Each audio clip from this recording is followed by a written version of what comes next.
दोस्तों, वित्तीय वर्ष 2023-24 के लिए उत्तर प्रदेश सरकार का नया बजट आज 22 फरवरी को जारी किया गया है।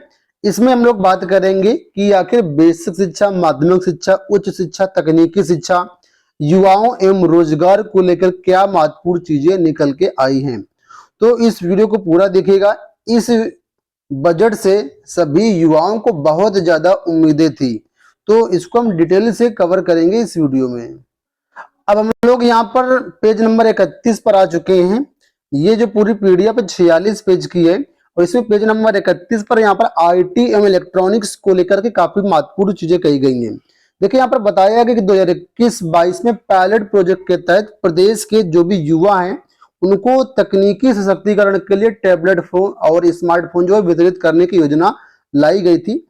इस पायलट योजना का विस्तार करते हुए लोक कल्याण संकल्प पत्र 2022 में जो चीजें कही थी उसके अनुसार 2 करोड़ टैबलेट स्मार्टफोन बांटने का 5 वर्षों में लक्ष्य है, जिसके तहत यहाँ पर 3600 करोड़ रुपए की व्यवस्था इस बजट में की गई है टैबलेट और स्मार्टफोन वितरण के लिए। ठीक है। इसके अलावा उत्तर प्रदेश सूचना प्रौद्योगिकी स्टार्टअप नीति के तहत 60 करोड़ की व्यवस्था यहाँ पर भी की गई है। इसके बाद यहाँ अगले पॉइंट में बताया गया कि उत्तर प्रदेश सूचना प्रौद्योगिकी नीति 2017 से 22 के तहत राज्य को लगभग 53,000 व्यक्तियों को रोजगार के साथ 63 करोड़ रुपए के निवेश प्रस्ताव प्राप्त हुए। यानी यहाँ पर 2017 से 2022 की बात करी गई है।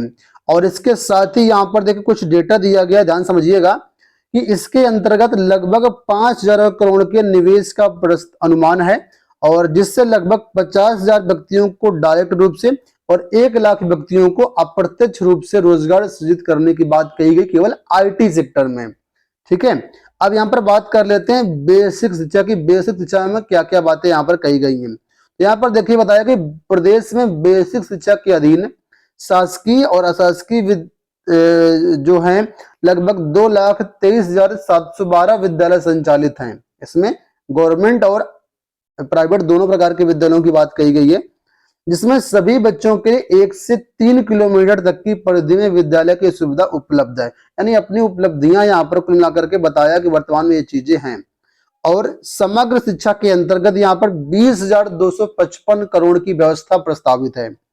अब इस समग्र शिक्षा के अंतर्गत कई सारी चीजें आती हैं, 2-3 चीजों को जोड़ करके समग्र शिक्षा अभियान है और इसके तहत 20,255 करोड़ की व्यवस्था की गई है।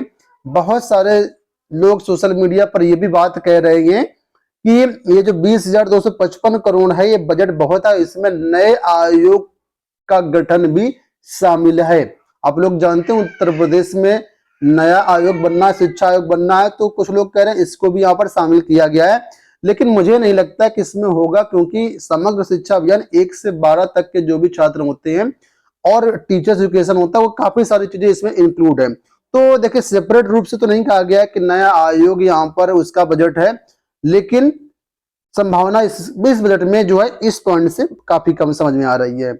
आगे देखिए ऑपरेशन कायाकल्प के तहत यहाँ पर जो है 2023-24 के लिए 1,000 करोड़ की व्यवस्था की गई है और यहाँ पर जो है जो भी प्राथमिक विद्यालय वहां पर सुविधाओं का विकास स्मार्ट विद्यालयों के रूप में विकसित करने की कार्य योजना के लिए ये पैसे दिए गए हैं।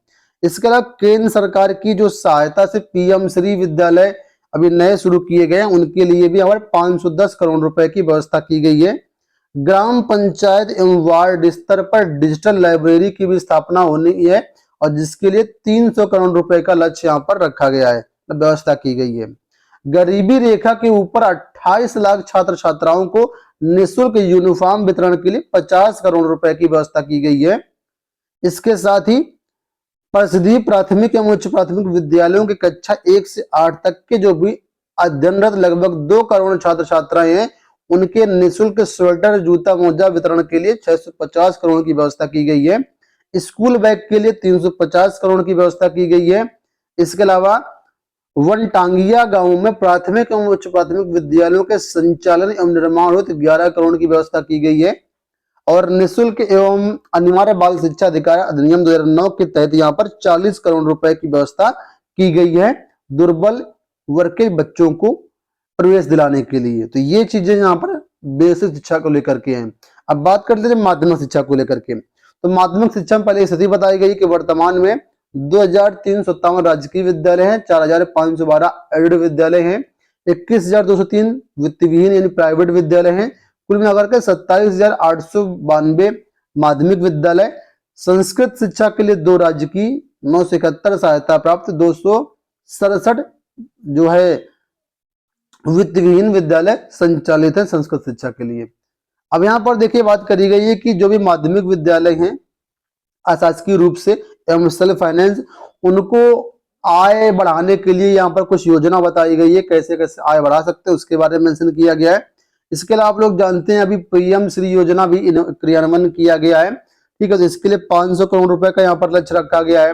डिजिटल लाइब्रेरी जो अभी बात कही गई बेसिक शिक्षा के लिए, वही सेम टू सेम माध्यमिक शिक्षा के लिए भी है, और 300 करोड़ रुपए का लक्ष्य जो बजट है यहाँ पर दिया गया है।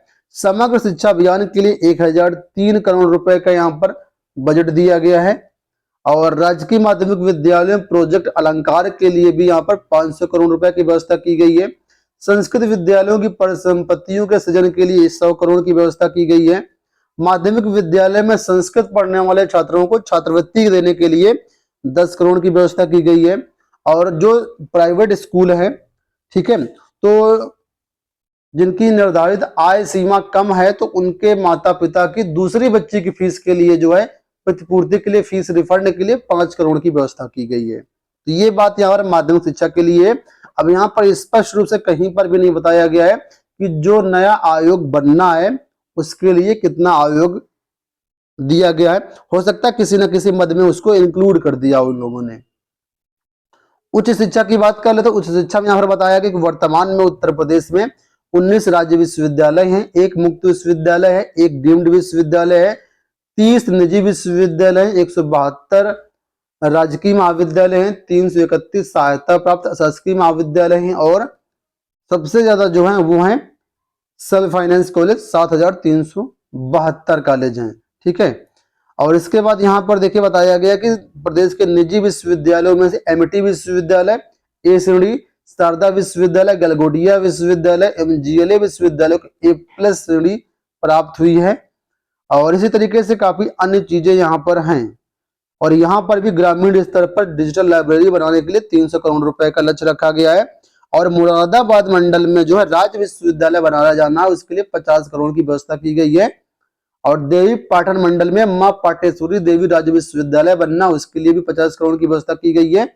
और इसके अलावा विंध्याचल धाम में मां विंध्यवासिनी राज्य विश्वविद्यालय बनना, उसके लिए भी 50 करोड़ की यहाँ पर व्यवस्था की गई है। बात करें तकनीकी शिक्षा को लेकर, तकनीकी शिक्षा के बारे में यहाँ पर डेटा बताया गया कितने कितने यहाँ पर कॉलेज हैं। 52 राजकीय पॉलिटेक्निक कॉलेज बताया जा रहा है कि निर्माणाधीन है, जिन्हें भविष्य में पीपीपी मोड पर संचालित किया जाएगा, ठीक है। और यहाँ पर देखिए बताया गया नीचे की राजकीय पॉलिटेक्निक की स्थापना के लिए यहाँ पर जो है एवं अवस्थापना के लिए 50 करोड़ एवं 33 करोड़ की व्यवस्था है। राजकीय इंजीनियरिंग कॉलेज खुलने हैं कुछ, जिसमें से गोंडा, बस्ती, प्रतापगढ़, मिर्जापुर में है, इसके लिए 1.5 करोड़ की यहाँ पर व्यवस्था की गई है। इसके अलावा यहाँ पर व्यवसायिक शिक्षा की बात कर ले तो व्यवसायिक शिक्षा के बारे में यहाँ पर काफी महत्वपूर्ण चीजें हैं, जैसे कि संपूर्ण प्रदेश में 2963 से अधिक निजी ITI संचालित हो रही हैं। इसमें से करीब 4.5 लाख से अधिक सीटें हैं, यहाँ पर युवा ट्रेनिंग ले रहे हैं। कौशल विकास मिशन के लिए यहाँ पर 150 करोड़ की व्यवस्था की गई है। साथ ही साथ मुख्यमंत्री शिक्षुता प्रशिक्षण योजना के तहत 70 करोड़ रुपए की व्यवस्था की गई है। और केंद्र प्रायोजित स्ट्राइव योजना के अंतर्गत 29 औद्योगिक प्रशिक्षण संस्थानों का उच्चीकरण करवाया जाएगा, इसके लिए 35 करोड़ की यहाँ पर व्यवस्था की गई है। आप लोग जानते हैं कि केंद्र सरकार के सहयोग से जो भी श्रमिक हैं उनके बच्चों की शिक्षा के लिए प्रत्येक राजस्व मंडल में यानी मंडल स्तर पर जो है 6 से 12 तक के वाले बच्चों की शिक्षा के लिए यहाँ पर अटल आवासीय विद्यालय इस समय निर्माणाधीन है, तो उनके संचालन के लिए भी यहाँ पर जो है बजट स्वीकृत किया गया है, जिनको अटल आवासीय विद्यालय के नाम से जानते हैं। तो वर्तमान सत्र से यानी 2023-24 से ये भी विद्यालय संचालित होंगे और इसमें टीचर्स की भर्तियां भी देखने को मिलेंगी आपको। अब एक नजर में यहाँ पर देख लेते हैं कि आखिर युवाओं के लिए बजट में क्या अनाउंसमेंट किए गए हैं।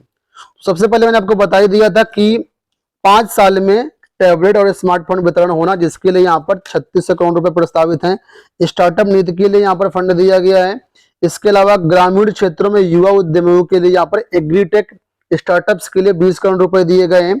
सहारनपुर, फतेहपुर और बलिया में स्पोर्ट्स कॉलेज बनेंगे और मेरठ में ध्यानचंद स्पोर्ट्स यूनिवर्सिटी जो बन रही है उन सबके लिए 300 करोड़ रुपए की व्यवस्था की गई है। युवा वकीलों को शुरुआती 3 साल के लिए किताब पत्रिका खरीदने के लिए 10 करोड़ रुपए प्रस्ताव दिए गए हैं। खेलो इंडिया यूनिवर्सिटी के लिए 30 करोड़ का प्रावधान किया गया है। नई पर्यटन नीति के तहत अगले 5 सालों में 10 लाख करोड़ का निवेश एवं 20,000 रोजगार सृजन का यहाँ पर लक्ष्य रखा गया है। यहाँ पर देखिए 20,000 रोजगार सृजन का लक्ष्य रखा गया है नई पर्यटन नीति के तहत। आर्टिफिशियल इंटेलिजेंस के लिए 1000 करोड़ का बजट दिया गया है और इसके साथ ही साथ यूपी के मेडिकल कॉलेज में 8,528 MBBS सीटें उपलब्ध कराई जाएंगी, इसकी व्यवस्था की गई है। और 1700 किसान पाठशालाएं खोली जाएंगी, यहाँ किसानों को तकनीकी रूप से ट्रेनिंग दी जाएगी, इसकी व्यवस्था की गई है। तो युवाओं के लिए जो मोटी मोटी चीजें हैं आपके सामने हैं। अब थोड़ी सी नजर डाल लेते हैं रोजगार को लेकर के। वैसे मैंने मेन चीजें बता दी है, लेकिन फिर भी रोजगार को लेकर क्या बातें कही गई देख लीजिए। यहाँ पर सबसे पहले बात की गई मनरेगा योजना की। तो भाई अगर आप युवा हैं तो मनरेगा के तहत आप रोजगार ले सकते हैं। इसमें देखिए बताया गया कि 2022-23 में उन्होंने 26,29,000 मानव दिवस सृजित कर प्रदेश द्वारा प्रथम स्थान प्राप्त किया गया मनरेगा श्रेणी में। ठीक है, और यहाँ पर भी स्वयं सहायता समूहों की बात की गई है। इसके अलावा यहाँ पर जो है अधिकाधिक उद्यम स्थापना करने के लिए अनुकूल वातावरण यहाँ पर दिया गया है, उसका सृजन किया गया ताकि आप लोग अपना कोई भी स्वरोजगार जो है स्थापित कर पाए। अब यहाँ पर देखिए बताया गया कि एक जनपद एक उत्पाद वित्त पोषण योजना के तहत 1,35,000 से अधिक व्यक्तियों को रोजगार दिया गया है। एक जनपद एक उत्पाद प्रशिक्षण एवं टूलकिट योजना के तहत लिखा है कि 83,473 से अधिक हस्तशिल्पियों एवं पारंपरिक कारीगरों को ट्रेनिंग एवं टूलकिट वितरित किया गया है। विश्वकर्मा सम्मान योजना के तहत 1,73,000 से अधिक लाभार्थियों को लाभान्वित किया गया है। मुख्यमंत्री स्वरोजगार योजना के तहत 17,147 लाभार्थी लाभान्वित हो चुके हैं और रोजगार के 1,37,000 से अधिक अवसरों का सृजन भी हुआ है। कौशल विकास मिशन की बात कर ले तो 6 वर्षों में 12,50,000 से अधिक युवाओं को यहाँ पर जो है ट्रेनिंग दी गई है और प्रमाणीकृत हुए करीब 4,88,000 छात्रों को यहाँ पर विभिन्न कंपनियों में सेवा योजन भी उनको किया गया है। प्रधानमंत्री रोजगार सृजन के तहत यहाँ पर जो है 1,96,000 से अधिक लोगों को रोजगार के अवसर उपलब्ध करवाए गए हैं। मुख्यमंत्री ग्रामोद्योग रोजगार योजना के तहत 88,808 लोगों को रोजगार दिया गया है। वित्तीय वर्ष 2023-24 में 40,000 लोगों को रोजगार दिया जाएगा वस्त्र उद्योग सेक्टर में। ठीक है, अप्रेंटिस के माध्यम से युवाओं को उद्योगों में भत्ते के साथ प्रशिक्षण दिया जाएगा। आप लोग जानते हुए हाल ही में इसका अनाउंसमेंट किया गया था, मुख्यमंत्री शिक्षुता प्रोत्साहन योजना। इसके अंदर 31,000 युवाओं को जो है ट्रेनिंग करवाया जाएगा इस साल। और पर्यटन नीति में अगले 5 वर्षों में 10 लाख करोड़ रुपए का निवेश होगा और 20,000 रोजगार यहाँ पर दिया जाएगा। पुलिस विभाग में अब तक 1,53,000 अभ्यर्थियों को यहाँ पर चयनित कर दिया गया है। इसके साथ अगर माध्यमिक शिक्षा की बात कर लेते हैं तो यहाँ पर देखिए बताया गया है कि GIC में 6,314 सहायक अध्यापक, 1,890 प्रवक्ता, 80 प्रधानाचार्यों का चयन किया गया है एवं एडेड इंटर कॉलेज में 25,249 सहायक अध्यापक, 5,226 प्रवक्ता और 849 प्रधानाचार्यों का भी चयन करके नियुक्ति दे दी गई है। तो ये बात यहाँ पर की गई है रोजगार को लेकर के। अब यहाँ पर देखिए महिलाओं के लिए क्या क्या दिया गया है यहाँ पर। तो उत्तर प्रदेश रानी लक्ष्मीबाई महिला एवं बाल सम्मान कोष योजना के तहत यहाँ पर देखिए बताया गया कि जो भी महिलाएं हैं, हिंसा की शिकार हैं, बालिकाएं हैं, उनको आर्थिक एवं चिकित्सीय सहायता प्रदान की जा रही है, जिसके लिए 56 करोड़ रुपए की व्यवस्था की गई है। बेटी बचाओ बेटी पढ़ाओ योजना के तहत जो है यहाँ पर उसको रोकथाम करने के लिए, जो कन्या भ्रूण हत्या होती है उसको रोकथाम करने के लिए यहाँ पर 71 जनपदों में योजना संचालित हो रही है। उत्तर प्रदेश ग्रामीण आजीविका मिशन के तहत यहाँ पर 6 माह से लेकर के 6 वर्ष तक के बच्चे महिलाओं को यहाँ पर जो है पुष्टाहार वगैरह दिया जा रहा है, उसके लिए व्यवस्था की गई है। इसके अलावा आंगनबाड़ी कार्यकर्तियों के लिए आयुष्मान भारत के अंतर्गत स्वास्थ्य बीमा 25 करोड़ रुपए की व्यवस्था की गई है। तो ये सारी चीजें यहाँ पर महिलाओं के लिए। तो ये सारी चीजें मैंने आपको बताई। तो जो जो मेन चीजें थी इस बजट की मैंने यहाँ पर क्लियर कर दिया। अगर आप फिर भी डिटेल से पढ़ना चाहते हैं तो ये पीडीएफ हमारे टेलीग्राम पर मिल जाएगी। टेलीग्राम का लिंक वीडियो के डिस्क्रिप्शन में आप पढ़ सकते हैं।